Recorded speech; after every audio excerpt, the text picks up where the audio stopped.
Good morning. Welcome everyone to worship. If this is your first time with us, we are Mount Hollywood UCC, and we are an open and affirming Just Peace Church. No matter who you are or where you are on your journey, you are more than welcome here. So let us worship. Is there a young one amongst us who wants to ring the bell today? Okay. Hello. Yeah. Hi. Hello. Hi. Hi, Hannah. I got Nick in the Schitt's Creek. Thank you.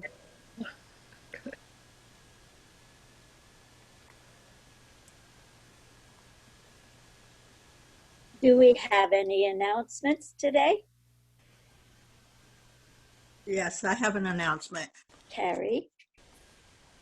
Our special projects team is planning to host the Black Lives Matter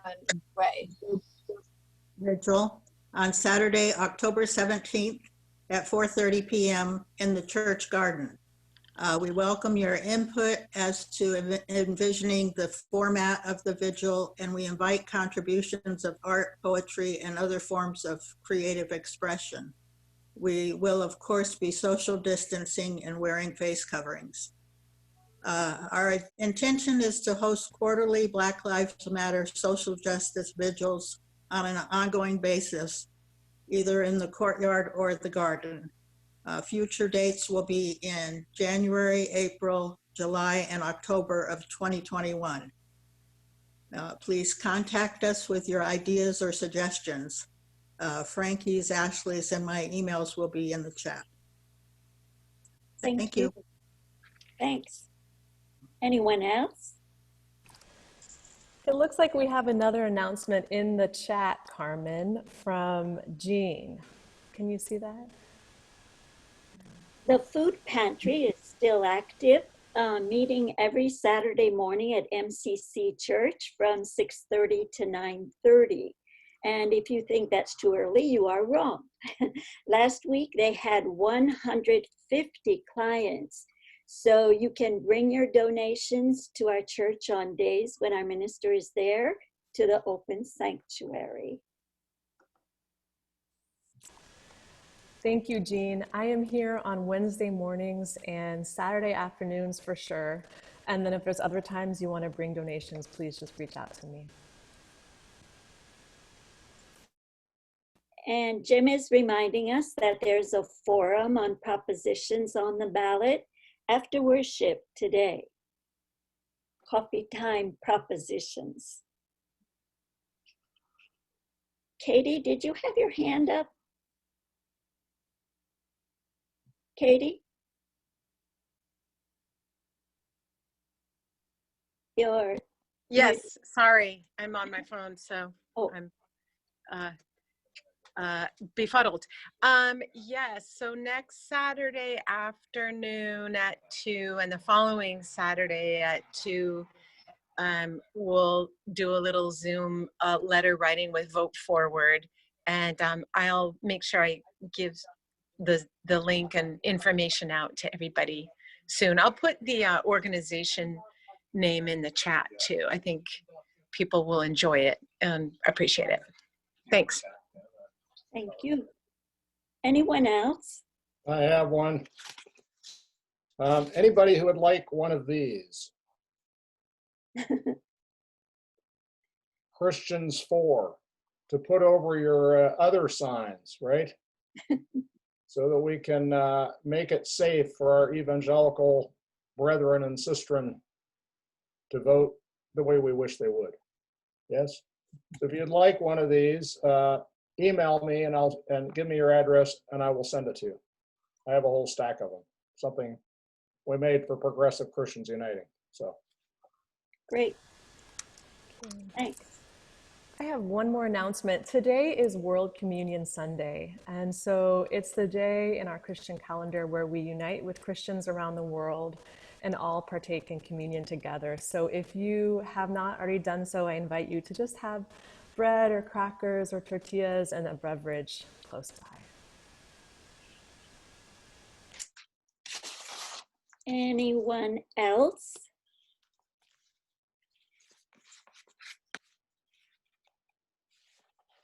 Let's continue with our call to worship.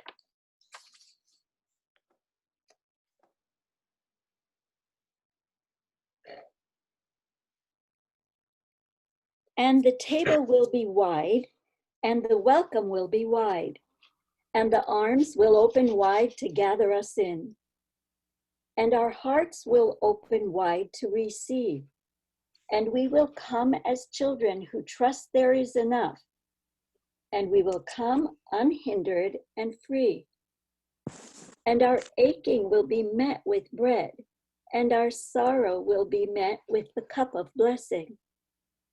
And we will open our hands to each other without fear, and we will give up our appetite for despair.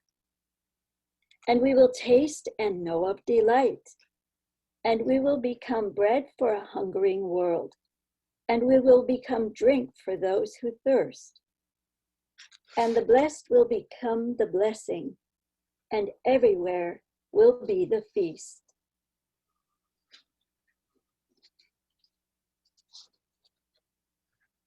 Together, our gathering prayer. Holy and gracious God, let us be open to your presence among your people, those gathered for worship, and all of your people throughout your creation. May we receive you fully and respond to you wholeheartedly. Amen. May the peace of Christ be with you. And everyone says, and also with you. Let us share the sign of peace with one another. Please unmute yourself if you would like to pass the peace with others. Peace be with you. Peace be with you. Peace. Peace, everybody. Peace. Peace with everyone. One.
Good dog singing.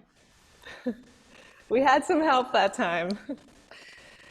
All right, well, now is the time in our service for our time with our young people. So do we have any young people out there? I see Jimena.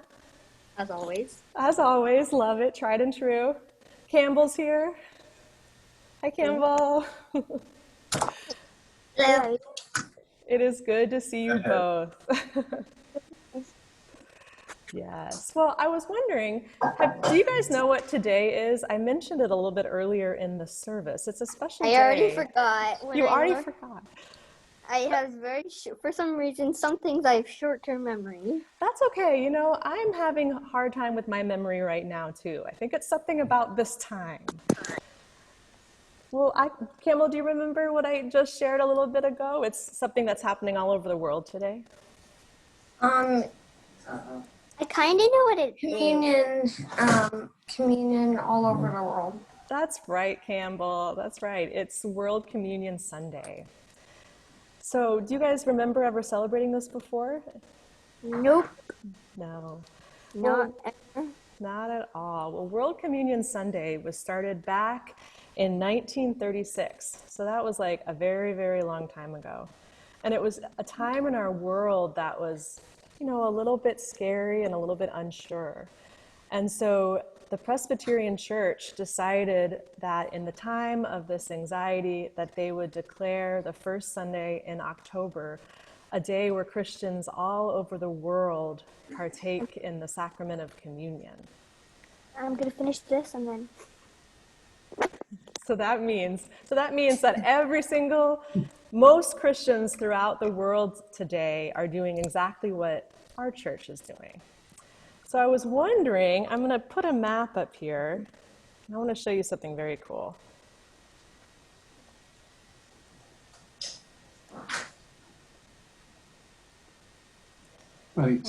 See if you guys have ever seen this before. Have you guys ever seen a world clock with time zones? All I've seen, I've gone onto the clock app on my parents' phone and seen like the world clock thing. Yeah, so this globe shows us what time it is across the world. So I was wondering, do you guys have any cities in mind that you want to see what time it is? I'm just gonna think of one.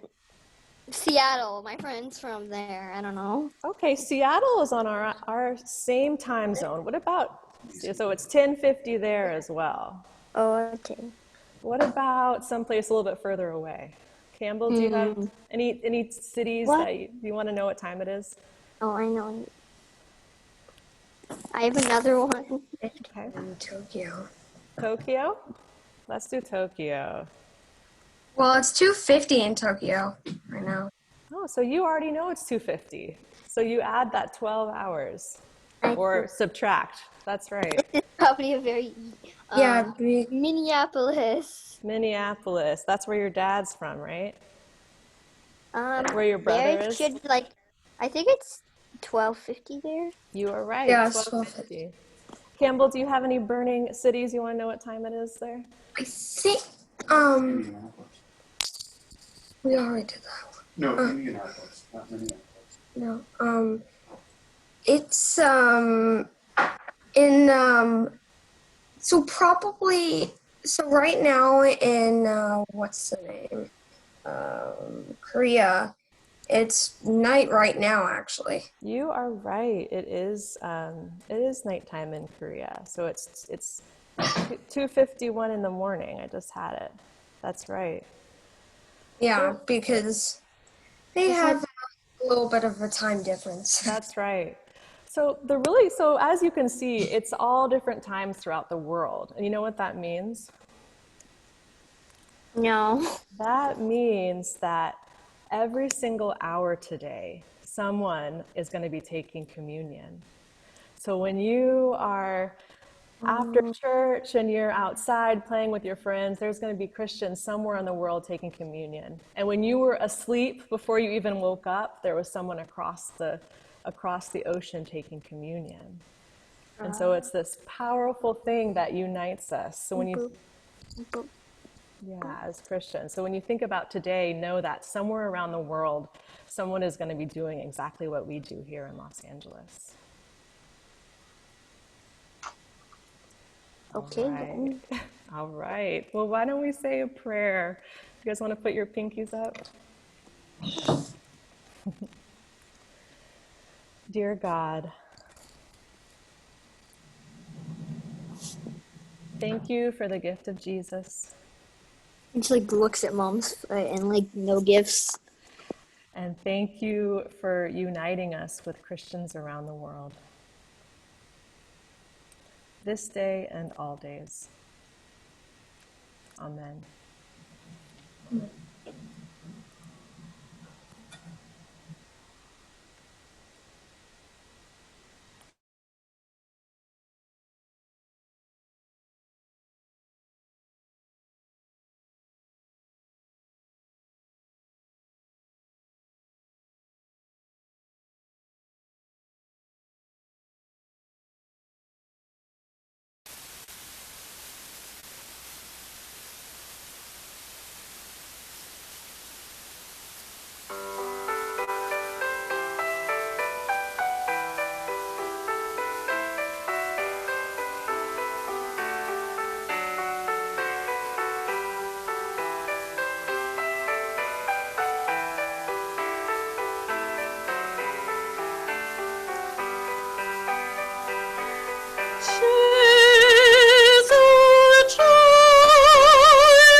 striving still to truth unknown, soaring, dying round thy throne.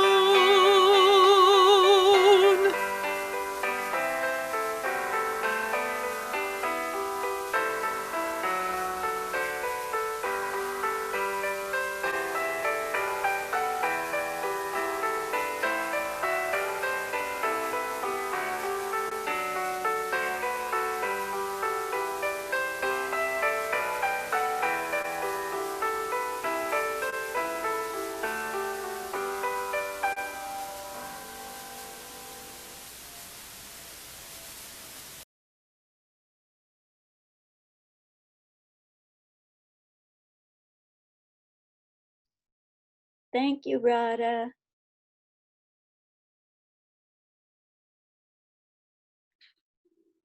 Today's scripture reading comes from the book of Isaiah, chapter 5, verses 1 through 7. Let me sing for my beloved my love song concerning his vineyard. My beloved had a vineyard on a very fertile hill. He dug it and cleared it of stones and planted it with choice vines. He built a watchtower in the midst of it and hewed out a wine vat in it. He expected it to yield grapes, but it yielded wild grapes. And now, inhabitants of Jerusalem and people of Judah, judge between me and my vineyard. What more was there to do for my vineyard that I have not done in it? When I expected it to yield grapes, why did it yield wild grapes? And now I will tell you what I will do to my vineyard. I will remove its hedge, and it shall be devoured. I will break down its wall, and it shall be trampled down.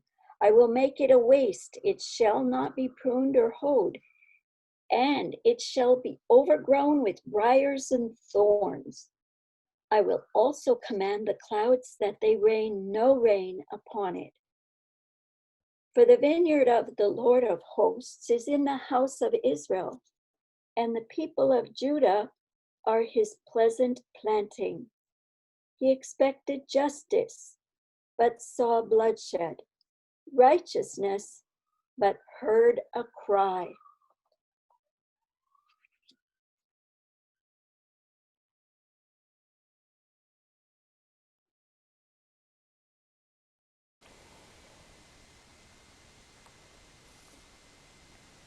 Friends, there are some days when our souls and spirits need prayer, communion, and ritual, probably more than long reflections, especially after the week that we have had. And so I think today is one of those days. So I'm going to offer some very brief words. And then in preparation for our ballot discussion after church, and as we are starting to receive our ballots in the mail, Kelly got hers yesterday, we're going to do a blessing of the hands that vote. A tradition here at Mount Hollywood, though this is the first time that we have done it virtually. If you want to bring your ballots, you're welcome to, but we're just going to, later we'll ask to bless your hands. And then we will be partaking in the sacrament of communion. One of the things I love about the Bible is the poetry and song found between its covers. The ways that the words can often fall off the page, roll off our tongues, and take root in our being. Perhaps you do too. In Psalms, I lift up my eyes to the hills. From where will my help come? My help comes from the Lord who made heaven and earth. Or in the Song of Solomon, I am black and beautiful, O daughters of Jerusalem, like the tents of Kedar, like the curtains of Solomon. And then today's text, a ballad of heartbreak in the form of a parable, albeit one that shifts voices and narrators at times, but nonetheless best understood as a song. broken into 4 parts. Let me sing for my beloved, it begins. And like any love song, it starts with the declaration of love, attentiveness, and care, using the metaphor of a vineyard. My beloved had a vineyard on a very fertile hill. He dug it and cleared it of stones and planted it with choice vines. We hear about the hard work that went into the field and the love for the vines. It then transgresses to disappointment and heartache. What more was there to do for my vineyard that I have not done in it? When I expected it to yield grapes, why did it yield wild grapes? And wild grapes are sour and they spoil what they touch, and they can't be eaten or used. And then it shifts to anger.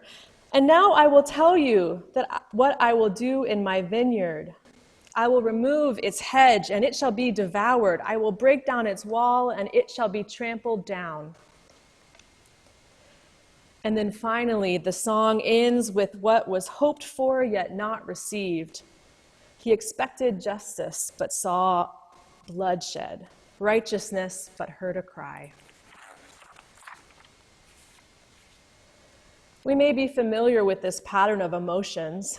It's not just present in the course of romantic relationships or breakups, as heard in ballads, but also in other relationships and in events of our lives and in the world. Hope to confusion, to anger, to resolve disappointment, maybe even apathy.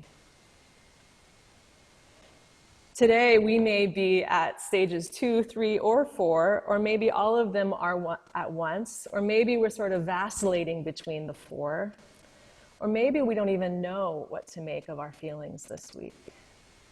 It's all in the text.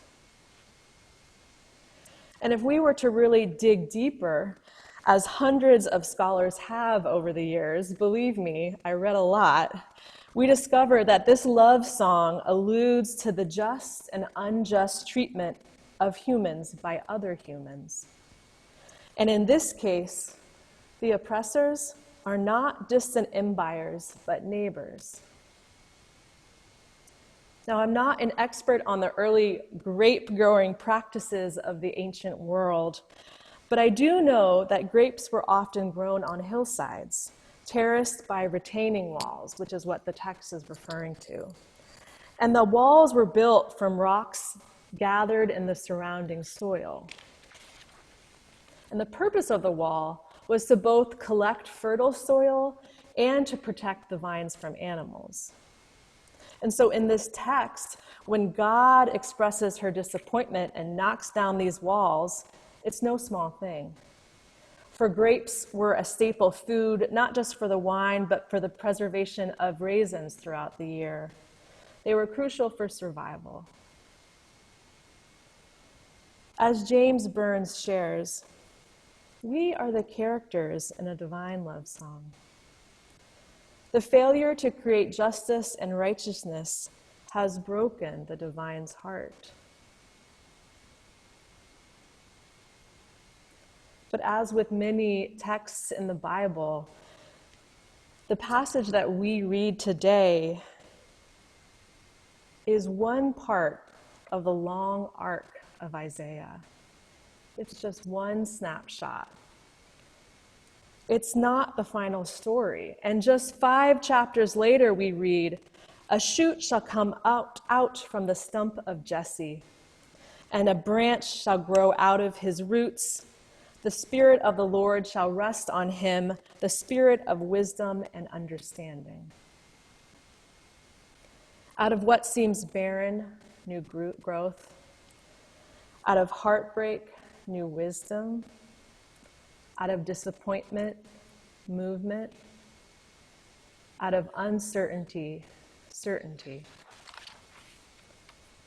God's love for us and for justice is unceasing. That's why God was so upset. And even when it feels far away, like our walls have been knocked down and our vines trampled on, the power that is collective love is what can strengthen us right now. Collective love. And so, in the spirit of justice and righteousness, let us bless the hands that vote.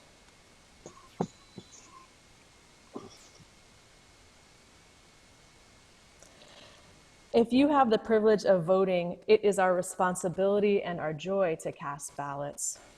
We do not vote for ourselves, but we vote in the shared spirit with all of our siblings who are not able to do so. We vote for our children and our grandchildren, blood and chosen. We will vote during this extremely important election in November and in all elections to come. We may not like all the candidates or agree completely with every policy, but our vote is part of a larger quest for the freedom that all of us are promised. We must vote to help deliver us from evil, to resist hatred, to keep on the path of God's vision of compassion, divine inclusion, and liberation that we read about in the text today. For God has no hands but ours. So friends, hold your hands. Take a good look at them. With which hands will you mark your ballots in the upcoming election? And say, these hands. This hand. May love guide your hands to vote for the common good, today and all days. Amen.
Friends, as we gather on this World Communion Sunday, let us remember that Christ is the giver of this feast, and all are welcome. Wherever you are on this journey, bring your doubts, bring your questions. You are welcome to God's table. Remembering that many of us are gathered remotely and at many tables, we are sharing bread and cup in a virtual communion. May we remember that this action at this table is the ultimate symbol of unity. These tables are set, and all of God's children are welcome. These tables are open, and all of God's children receive grace, love, and hope. This welcome, this bounty, this experience of Christ's love is not just celebrated here, but around the world. So let us pray this prayer from Bangladesh. O Savior Christ, in whose way of life lies the secret of all life and the hopes of all the people, we pray for quiet courage to meet this hour. We did not choose to be born or to live in such an age, but let its problems challenge us, its discoveries exhilarate us, its injustices anger us, its possibilities inspire us, and its vigor renew us for your kingdom's sake.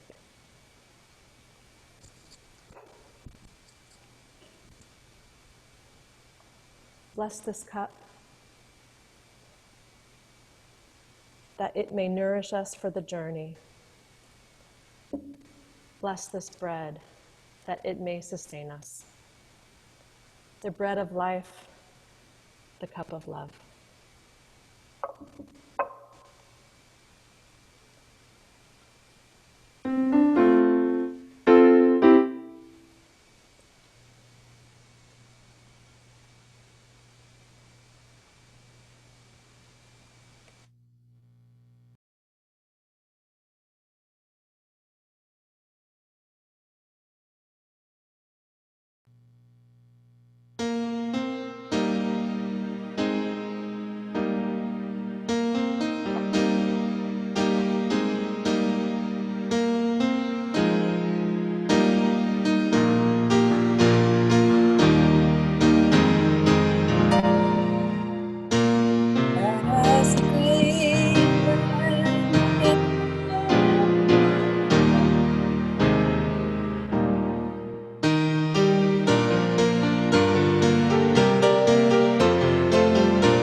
Let us join for the prayer of thanksgiving.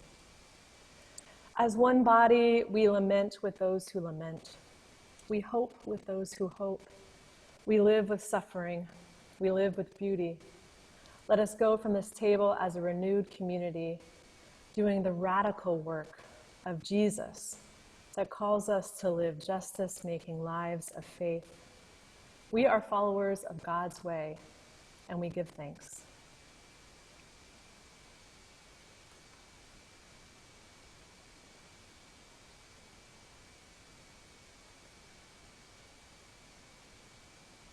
Offering in addition to our regular offering, for neighbors in need, a mission offering of the United Church of Christ that supports ministries of justice and compassion throughout the United States. 1/3 of these funds support the Council for American Indian Ministry. It was gratifying to find out that there are 22 American Indian United Church of Christ congregations, and they give authentic expression to their Christian faith. The other 2/3 of this offering is used by the UCC's Justice and Witness Ministries to support a variety of justice initiatives, advocacy efforts, and direct service projects through grants. In other words, our offering today helps us to respond to God's commandments, to do justice, to seek peace, and to effect change for a better world. Justice, peace, and change. It is in gratitude that we receive many gifts in our lives, and it is in gratitude that we give.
offerings. We ask that our worship be turned into witness in the sacrament of life. Amen.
Friends, today and in the days ahead,